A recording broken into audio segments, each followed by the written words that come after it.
سميعا بصيرا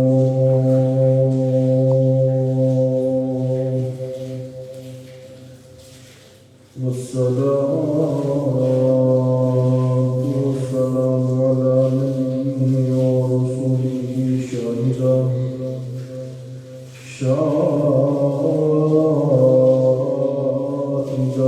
ومبشرا ونذيرا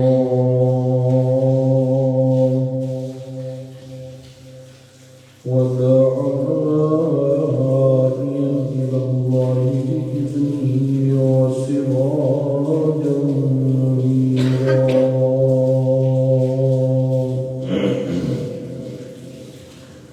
وعلى آله وأصحابه أجمعين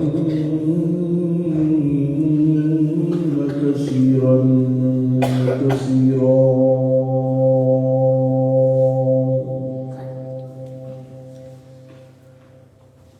أما بعد فأعوذ بالله من الشيطان الرجيم. بسم الله الرحمن الرحيم.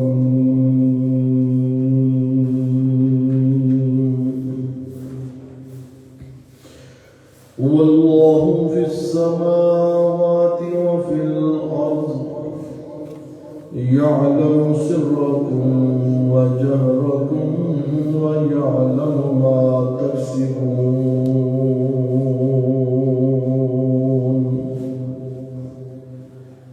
صدق الله العلي العظيم وصدق رسوله النبي الكريم ونحن على ذلك لمن الشاهدين والشاكرين والحمد لله رب العالمين.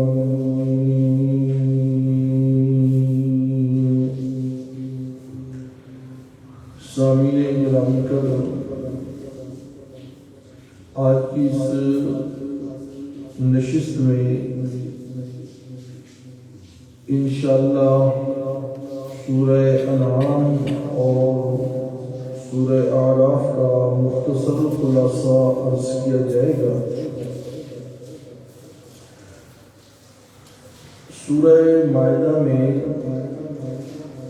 دو عنوان بیان ہوئے تھے، ایک شرک فعلی اور دوسرا شرک تصرف. اب اس سورہ انعام میں بھی یہی دو عنوان بیان ہوں گے، مگر ترتیب بدلے گی. پہلے شرک تصرف، اس کے بعد پھر شرک فعلی کی نفی کی جائے گی. سورہ مائدہ میں شرک تصرف کرنے والوں پر فتوے صادر کیے گئے. وہاں دلائل زیادہ نہیں تھے. سورہ انعام میں شرک تصرف کے بطلان پر 11 دلائل عقلیہ،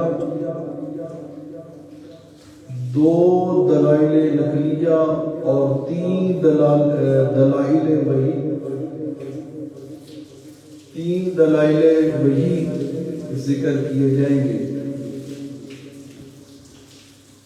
اسی طرح اس کا جو ربط اسمی ہے،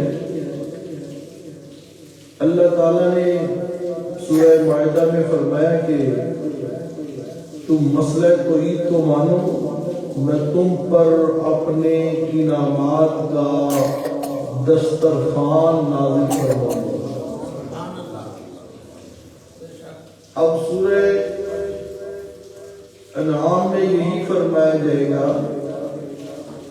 کہ اللہ کی نعمتوں کے حقدار تم تب بن سکتے ہو اور اللہ کا دسترخوان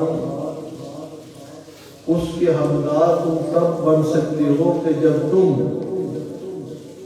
جانوروں میں، انعام میں، چوپاؤں میں، ہر کھیتی میں غیر اللہ کے نام کی نظر و نیاز نہ نکالو، بلکہ اللہ کے نام کی نظر و نیاز نکالو۔ جانوروں میں سے بھی حصہ کس کا؟ اللہ کا، اور کھیتی میں سے بھی حصہ کس کا؟ اللہ کا۔ اب اللہ کریم نے سورت کی ابتدا میں دعویٰ فرمایا کہ الحمدللہ۔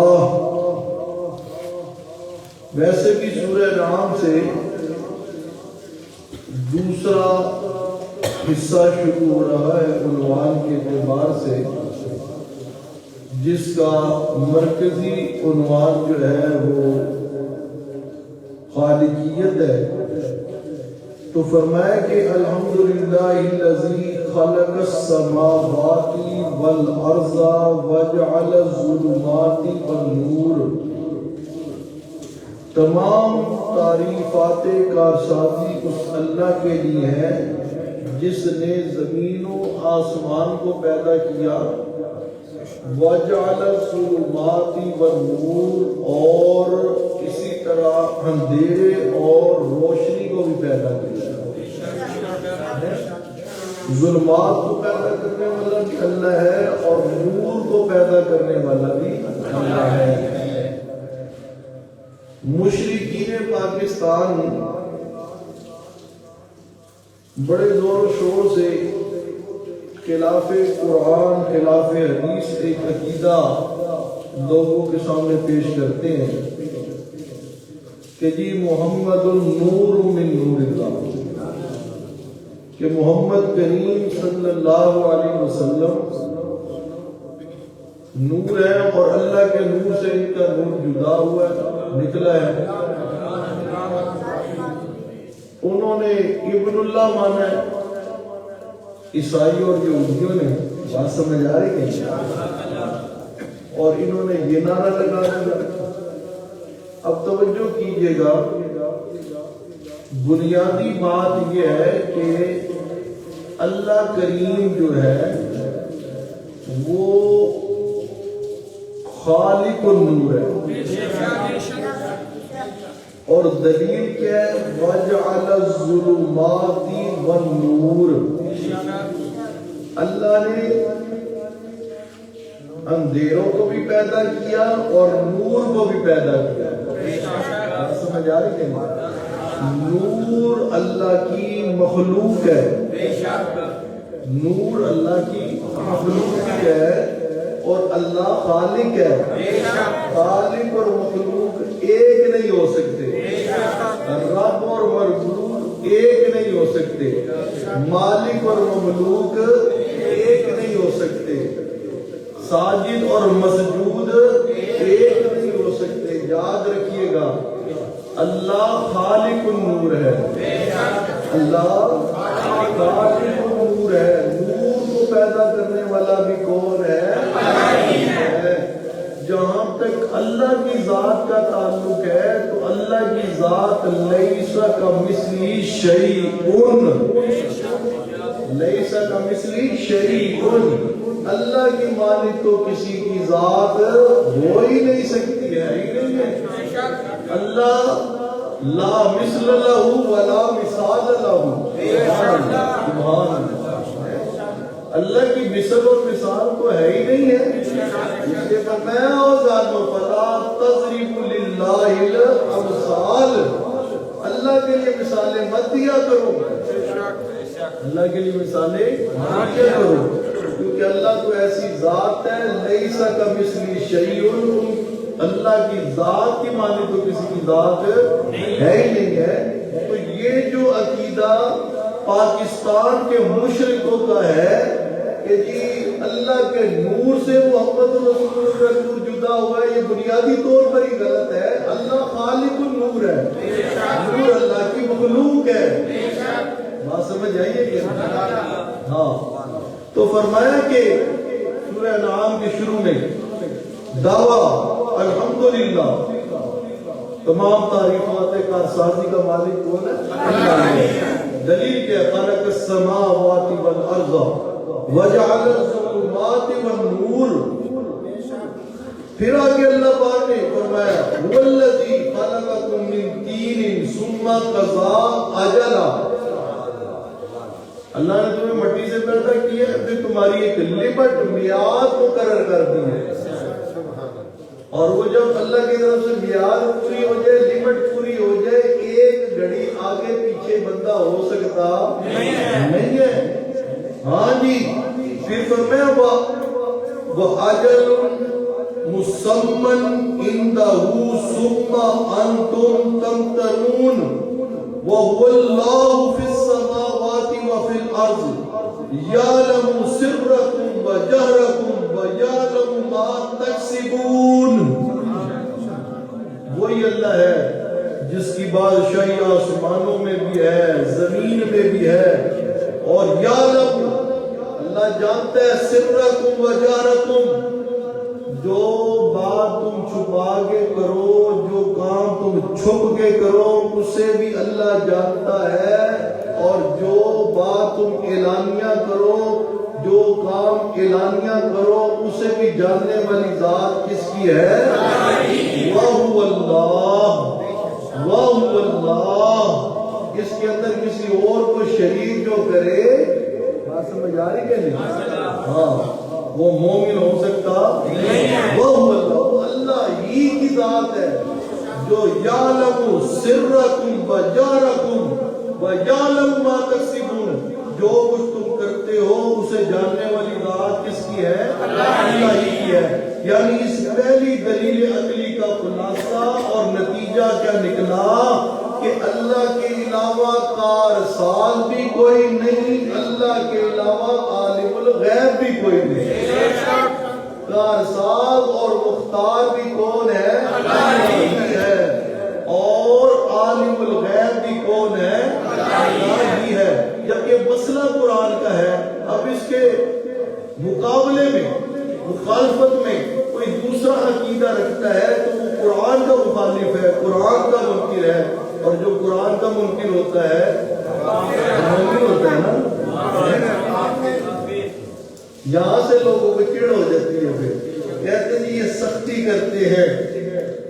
جیسے چور چوری کرے تو اس کو چور کہنا چاہیے، وہ چور ہے. چوری کرنے والا چور ہے، زنا کرنے والا زانی ہے، شراب پینے والا شرابی ہے، ڈاکہ مارنے والا ڈاکو ہے، شرک کرنے والا مشرک ہے، قرآن کا انکار کرنے والا کافر ہے. بات سمجھ آ رہی ہے؟ کیوں تکلیف ہوتی ہے لوگوں کو؟ اس میں ہمارا تو کوئی قصور نہیں. بھائی قرآن کو مانے، کوئی فتویٰ نہیں، کوئی مسئلہ ہی نہیں. ہاں جی، توجہ کیجیے. پھر آگے اللہ کریم نے آیت نمبر 17 اور 18 کے اندر پھر جو ہے مسئلہ بیان کیا. دلیل عقلی سے اللہ پاک نے مسئلہ سمجھایا. ہاں جی، فرمایا وَإِن يَمْسَسْكَ اللَّهُ بِضُرٍّ فَلَا كَاشِفَ لَهُ إِلَّا هُوَ وَإِن يَمْسَسْكَ بِخَيْرٍ فَهُوَ عَلَى كُلِّ شَيْءٍ قَدِيرٌ وَهُوَ الْقَاهِرُ فَوْقَ عِبَادِهِ وَهُوَ الْحَكِيمُ الْخَبِيرُ.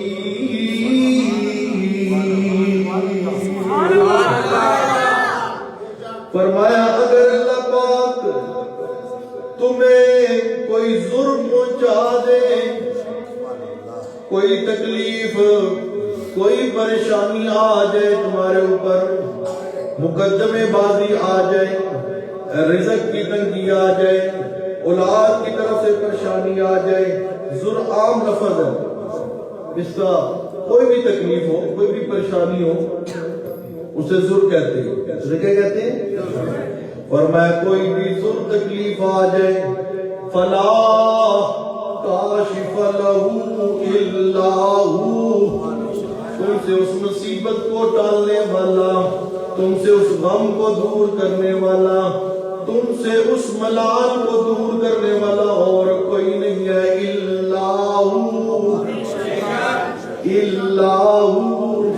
اللہ تو ہی تو اللہ تو ہی تو جب پریشانی مصیبت غم ملال رنج کو دور کرنے والا اللہ تو پھر پکار کے لائق بھی اللہ نظر و نیاز کے لائق بھی اللہ ہاں جی فرمایا وَإِن يَمْسَسْكَ بِخَيْرٍ فَهُوَ عَلَى كُلِّ شَيْءٍ قَدِيرٌ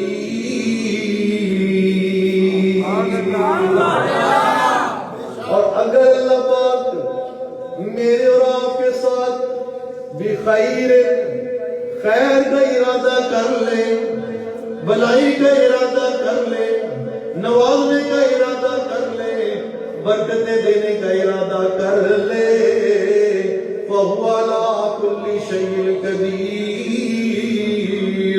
اس کو اپنے اس ارادے سے کوئی روکنے والا نہیں ہے کیونکہ وہ عَلَى كُلِّ شَيْءٍ قدیر ہے اللہ کیا ہے قادر اور قدیر ہے اللہ بھلائی کا ارادہ کرے اور نیچے بیٹھ کے کوئی نجومی کوئی لانتی جادوگر ہے کوئی کالے تمیز کرنے والا کالا جادو کرنے والا وہ اللہ کی خیر کو روک لے نہیں ہو سکتا بولیے نا نہیں ہو سکتا یہ تو پھر اللہ کے مقابلے میں کون جیت گیا بھائی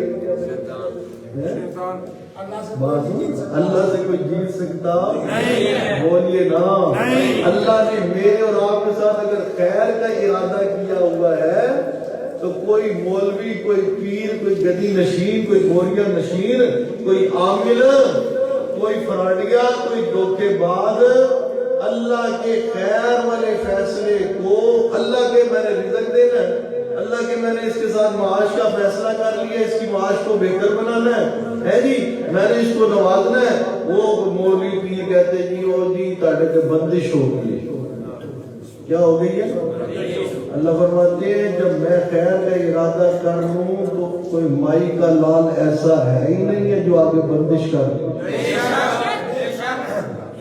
بات سمجھ آ رہی ہے لیکن عقیدہ بنائیے اپنا عقیدہ بنائیے ہے کوئی ایسا نہیں ہے جو اللہ کے فیصلے کے آگے ڈکا ڈال لے ہاں جی اور پھر سنیے فرمایا کیوں وَهُوَ الْقَائِمُ فَوْقَ عِبَادِهِ وَهُوَ الْقَائِمُ فَوْقَ عِبَادِهِ وَهُوَ الْحَكِيمُ الْخَبِيرُ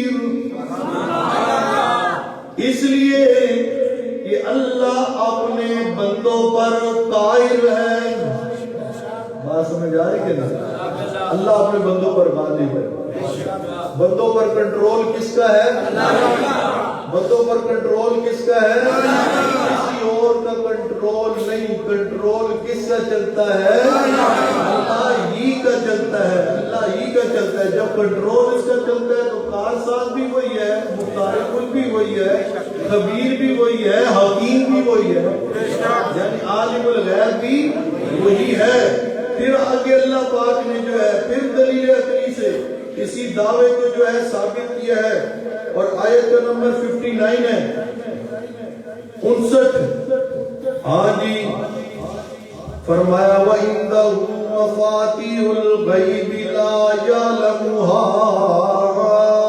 إِلَّا هُوَ وَيَعْلَمُ مَا فِي الْبَرِّ وَالْبَحْرِ وَمَا تَسْقُطُ مِنْ وَرَقَةٍ إِلَّا يَعْلَمُهَا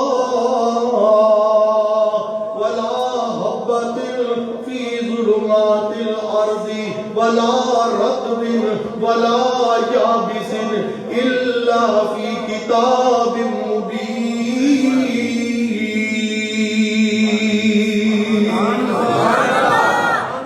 فرمایا وَإِنْدَهُ اس ہی کے پاس ہے اس ہی کے پاس ہے مفاتیح الغیب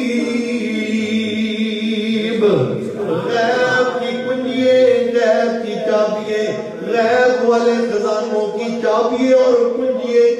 پاس ہے؟ لا یعلمها الا ہو. فرمایا کہ یہ غیب کی کنجییں، یہ غیب کا خزانہ اللہ ہی کے پاس ہے، اور اللہ نے یہ علم غیب والی صفت اپنے علاوہ کسی اور کو عطا نہیں کیا. لا یعلمها الا ہو، انہیں کوئی نہیں جاننے والا مگر اللہ ہی جاننے والا ہے. اللہ ہی جاننے والا. اب دیکھیں قرآن مجید کی کتنی واضح آیت ہے. وَعِندَهُ مَفَاتِحُ الْغَیْبِ لا یعلمها الا ہو. اب قرآن مجید کہتا ہے کسی کو غیب کا علم نہیں ہے. غیب کی کچھ اللہ کے پاس ہے. اور ڈوم ابن ڈوم، بات سمجھ آ رہی کہ نہیں؟ حضرت والد صاحب فرمایا کرتے تھے یہ رضائی براسی، یہ سرے لگا کر گوئیے بن گئے اور ایسے قصے اور کہانیاں بیان کرتے ہیں جس سے یہ ثابت ہوتا ہے کہ اللہ کے نبی بھی غیب دان ہے، ولی بھی غیب دان ہے. ولی تو ولی، ان کی بلیاں بھی غیب دان ہے. ہاں، تو اللہ پاک فرما رہے ہیں وَعِندَهُ مَفَاتِحُ الْغَیْبِ لَا يَعْلَمُهَا إِلَّا هُوَ وَيَعْلَمُ مَا فِي الْبَرِّ وَالْبَحْرِ. خشکی اور تری میں بھی ہر چیز کا علم رکھنے والا کون ہے؟ فرمایا کہ یعلم ما فی البر والبحر، خشکی میں کی ہر چیز کو جاننے والا اللہ. سمندروں کے اندر، سمندروں کی تہ میں جو کچھ ہے اس کو بھی جاننے والا اللہ. وہاں پر بھی پانی کے اندر جو مخلوق ہے اس تک بھی رزق پہنچانے والا اللہ ہی ہے. اور فرمایا وَمَا تَسْقُطُ مِنْ وَرَقَةٍ إِلَّا يَعْلَمُهَا، نہیں گرتا کوئی درخت کا پتا. کتنے درخت گنے جا سکتے ہیں؟ بولیے. ایک درخت پہ کتنی ٹہنی ہے، ٹہنیوں پر کتنے پتے ہیں، اسے بھی گنا جا سکتا نہیں ہے. اللہ ہی کے پاس غیب کی کنجیاں. کیوں؟ فرمایا وَمَا تَسْقُطُ مِنْ وَرَقَةٍ إِلَّا يَعْلَمُهَا، کوئی پتا اپنی ٹہنی سے جدا ہو کر نہیں گرتا مگر اس کا علم بھی کس کے پاس ہے؟ اللہ کے پاس.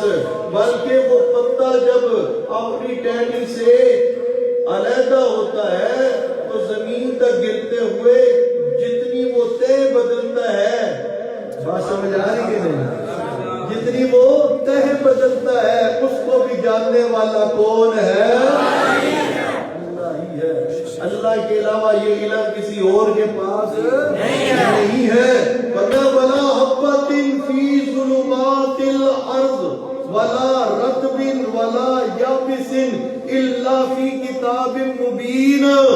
یہ جو دانہ فی ظلمات الارض، زمین کے اندھیروں میں چلا جاتا ہے، اس سے کتنے آگے دانے پیدا ہونے ہیں، اس نے کتنا پھلنا پھولنا ہے، اس کا بھی علم رکھنے والا کون ہے؟ اس سے بھی پروان چڑھانے والا کون ہے؟ اللہ ہے. وَلَا رَطْبٍ وَلَا يَابِسٍ إِلَّا فِي كِتَابٍ مُبِينٍ. جو کچھ رطب و یابس سب کچھ اللہ کی کتاب میں لکھا ہوا ہے. جاننے والا کون ہے؟ یہ قرآن کی نص قطعی ہے. اس کا جو منکر ہوگا وہ مومن نہیں، وہ کافر کہلوائے. اس لیے ہم قرآن مجید کے ان دلائل کی بنیاد پر زور دیتے ہیں اپنے ایمان کو بچاؤ، جہنم سے بچ کر جنت کا راستہ اپناؤ، اللہ کے قرآن کو مانو، اللہ کے قرآن والا عقیدہ بنا لو کہ عالم الغیب اکیلا کون ہے؟ عالم الغیب اکیلا کون ہے؟ اللہ ہی ہے. آگے پھر آیت نمبر 73 میں اللہ پاک نے یہی عنوان بیان کیا. فرمایا وَهُوَ الَّذِي خَلَقَ السَّمَاوَاتِ وَالْأَرْضَ بِالْحَقِّ وَيَوْمَ يَقُولُ كُن فَيَكُونُ قَوْلُهُ الْحَقُّ وَلَهُ الْمُلْكُ یوم ينفخ في الصور عالم الغیب والشہادۃ وهو الحکیم الخبیر۔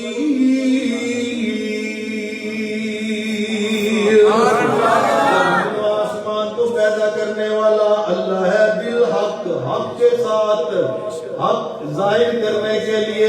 بات سمجھ آ رہی کہ نہیں؟ حق اللہ کی توحید ہے، اور توحید کیا ہے؟ لا الہ الا اللہ۔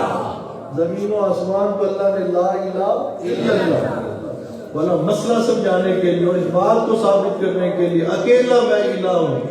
اللہ نے یہ سب کچھ پیدا فرمایا، فرمایا وَيَوْمَ يَقُولُ كُن فَيَكُونُ، اور اس کے اختیارات اتنی ہیں، وہ صرف کن کہتا ہے، کن کہنے کی دیر ہوتی ہے، فَيَكُونُ کام کیا ہو جاتا ہے۔ یہ بھی ہمیں سمجھانے کے لیے ہے۔ قول الحق، اللہ کی بات سچی بات ہے۔ بات سچی کس کی ہے؟ اللہ کی۔ اور یہ بات سچی کس کی ہے؟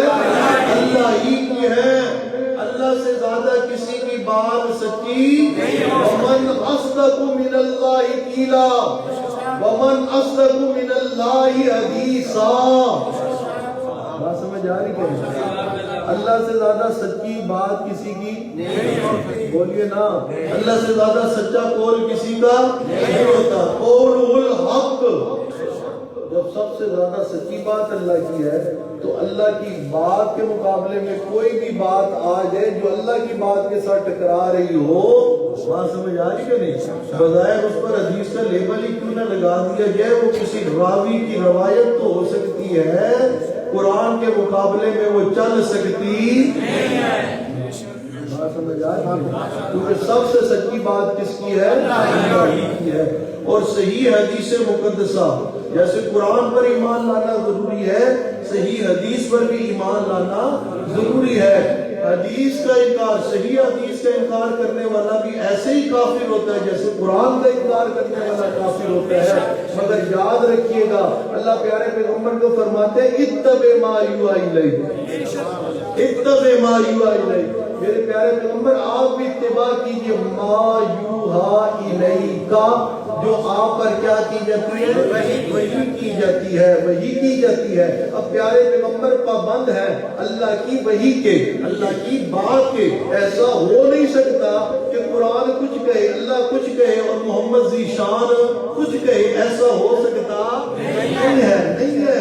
اس لیے جو بھی صحیح حدیث ہوگی وہ قرآن کے عین مطابق ہوگی، یا اس کا معنی قرآن کے عین مطابق بنا دیا جائے گا، بن جائے گا۔ اگر بن جائے فبیا نہیں بنتا تو ہم قرآن کو چھوڑ سکتے نہیں ہیں۔ وَمَنْ أَصْدَقُ مِنَ اللَّهِ حَدِيثًا وَمَنْ أَصْدَقُ مِنَ اللَّهِ قِيلًا قَوْلُهُ الْحَقُّ، قَوْلُهُ الْحَقُّ، قَوْلُهُ الْحَقُّ۔ وہ حق ذات ہے، اس کی بات بھی حق ہے، اس کا قول بھی حق ہے، اس کا امر بھی حق ہے، اس کا اختیار بھی حق ہے، اس کا علم بھی حق ہے، اس کا تصرف بھی حق ہے، اس لیے اس کا رسول بھی حق ہے، اس کی کتاب بھی حق ہے۔ بات سمجھ آ رہی ہے؟ اور اللہ کا وعدہ بھی حق ہے، بولیے اللہ کا وعدہ بھی حق اور سچ ہے۔ ہاں جی، فرمایا وَلَهُ الْمُلْكُ يَوْمَ يُنفَخُ فِي الصُّورِ عَالِمُ الْغَيْبِ وَالشَّهَادَةِ، پھر وہی عنوان، عالم الغیب والشہادہ، غیب کا جاننے والا بھی وہی ہے، ظاہر کا جاننے والا بھی وہی ہے، وَهُوَ الْحَكِيمُ الْخَبِيرُ۔ ہاں جی، اس پر پھر جو ہے دلائل قطعیہ حضرت ابراہیم علیہ السلام کا واقعہ بیان کیا گیا، اور واقعہ بیان کر کے یہی ثابت کیا گیا کہ کارساز اور مختار کون ہے؟ اللہ ہی ہے۔ اسی طرح دلیل وحی کے ذریعے سے آیت نمبر 106 میں یہی عنوان بیان کیا گیا۔ بات مختصر کرتا ہوں، سورہ انعام میں اللہ کریم نے 10 ایسی وصیتیں فرمائی ہیں، 10 ایسی وصیتیں فرمائی ہیں جن پر ساری آسمانی شریعتیں متفق ہیں، جن پر ساری آسمانی شریعتیں کیا ہے؟ متفق ہے، اور تمام ادیان ان پر عمل کی دعوت دیتے رہے۔ بات سمجھ آ رہی ہے نا؟ انجیل میں بھی، زبور میں بھی، تورات میں بھی، صحائف میں بھی، جتنے دین تھے پہلے رسول تھے وہ یہی وصیت کرتے رہے اور وہ 10 نصیحتیں اور وصیتیں کیا ہے؟ پہلی وصیت فرمایا کہ صرف اللہ ہی کی عبادت کی جائے، اس کے ساتھ کسی کو شریک، یہ تو بنیاد ہے نا بھائی، اس کے بغیر تو گاڑی چلتی نہیں ہے، بات سمجھ آ رہی کہ نہیں؟ ہاں جی یہ بنیاد ہے، اس کے اوپر پھر عبادت کھڑی ہوتی ہے۔ دوسری نصیحت اور وصیت یہ کہ والدین کے ساتھ اچھا سلوک کیا جائے، انہیں اپنی زبان عمل سے تکلیف نہ دی جائے۔ سارے ادیان میں، سارے مذاہب میں بات سمجھ آ رہی کہ نہیں؟ جو آسمانی شریعتیں تھی ان کے اندر یہی بات تھی۔ اور نمبر 3 یہ کہ اولاد کو فقر کی وجہ سے، فقر کے ڈر کی وجہ سے قتل نہ کیا جائے۔ اور نمبر 4 ہر قسم کے فواحش اور برائیوں سے بچا جائے، خواہ وہ خفیہ ہو یا اعلانیہ ہو، ہر برائی سے کیا کیا جائے؟ بچا جائے۔ نمبر 5 انسان کو ناحق قتل کرنا حرام اور گناہ کبیرہ ہے۔ بات سمجھ آ رہی ہے؟ ہاں جی۔ اور نمبر 6 یتیم کے مال میں ناجائز تصرف نہ کیا جائے۔ یتیم کے مال میں، یتیموں کا مال ہڑپ نہیں کرنا، یتیموں کا مال ادھر ادھر کے ہیلے بہانے بنا کے کھانا نہیں ہے، یہ حرام ہے۔ اور نمبر 7 ناپ تول کو پورا کیا جائے، ناپ تول میں کسی قسم کی بے ایمانی ہے، فراڈ، دھوکہ نہ کیا جائے۔ نمبر 8 سارے انسانوں کے درمیان عدل کو ملحوظ رکھا جائے، خواہ کوئی اپنا قریبی ہو یا دشمن ہو، یہ نہیں دیکھنا یا اپنے گھر کا ہے۔ اس لیے تو نبی پاک صلی اللہ علیہ وسلم نے فرمایا تھا نا، میری بیٹی فاطمہ بھی اگر چوری کرے تو میں اس کا بھی ہاتھ کاٹوں۔ بات سمجھ آ رہی ہے؟ تمام آسمانی شریعت اس پر متفق تھی۔ اور پھر اسی طرح نمبر 9 اللہ کے ساتھ کیے گئے عہد کو پورا کیا جائے، جو اللہ کے ساتھ وعدہ کیا اسے کیا کیا جائے؟ پورا کیا جائے۔ اور سب سے بڑا عالمی وعدہ، بات سمجھ آ رہی کہ نہیں؟ عالمی وعدہ جو ہر خاص و عام نے، چھوٹے بڑے نے، سب نے اللہ کے ساتھ کیا، الست بربکم قالوا بلی۔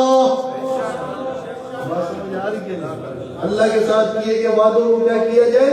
پورا کیا جائے۔ اور نمبر 10 صراط مستقیم کی اتباع کی جائے اور مختلف راستوں پر چلنے سے اعتراض کیا جائے، صراط مستقیم پر چلا جائے۔ میں نے جمعے کے عنوان میں بھی یہ عرض کیا کہ صراط مستقیم کیا ہے؟ قرآن، اللہ کا بھول کے کل کا سبق بھول کے ہے۔ صراط مستقیم کیا ہے؟ حبل اللہ المتین کیا ہے؟ تو فرمایا کہ یہ 10 چیزیں جو ہیں یہ تمام شریعتوں میں متفق تھی، یہ 10 چیزیں تمام شریعتوں میں متفق تھی۔ اور سارے پیغمبر جو ہے ان کی وصیت اور نصیحت کرتے رہے، اور سورہ انعام میں یہی 10 وصیتیں بیان کی گئی ہے۔ اللہ پاک ہمیں قرآن و سنت پر عمل کی توفیق عطا فرمائے۔ وآخر دعوانا ان الحمد للہ رب العالمین۔